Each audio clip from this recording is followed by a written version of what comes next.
Hi friends, అందరికీ నమస్కారం. నేను మీ చందుని. మీరు చూస్తున్నారు చందు ఎడ్యుకేషనల్ తెలుగు యూట్యూబ్ ఛానల్కి స్వాగతం. ఈ వీడియోని స్కిప్ చేయకుండా లాస్ట్ వరకు చూడండి. వీడియో చూసిన ప్రతి ఒక్కరు మన ఛానల్ని ఒక లైక్ చేసి కిందన్న సబ్స్క్రైబ్ బటన్ని సబ్స్క్రైబ్ చేసుకుని దాని పక్కన బెల్ ఐకాన్ని ఆల్ నోటిఫికేషన్ యాక్టివేట్ చేయండి.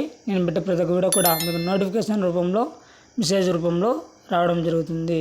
ఈరోజు మన టాపిక్ కొత్తగా 10,000 రేషన్ దుకాణాలు గురించి ఒక అప్డేట్ అనేది రావడం జరిగింది. ఆ అప్డేట్ పూర్తి సమాచారం ఈ వీడియోలో తెలుసుకుందాం. వీడియోని ఎక్కడ స్కిప్ చేయకుండా లాస్ట్ వరకు చూడండి.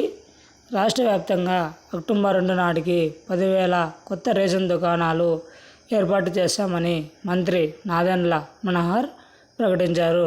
గత ప్రభుత్వం పౌర సరఫరాల శాఖ ద్వారా చేసిన 40,500 కోట్లు అప్పులో అక్టోబర్ 2 నాటికి 10,000 కోట్లు తీర్చేలా చర్యలు తీసుకుంటామంటున్నారు. సోమవారం ఆయన ఉమ్మడి తూర్పుగోదావరి జిల్లాలో పర్యటించారు.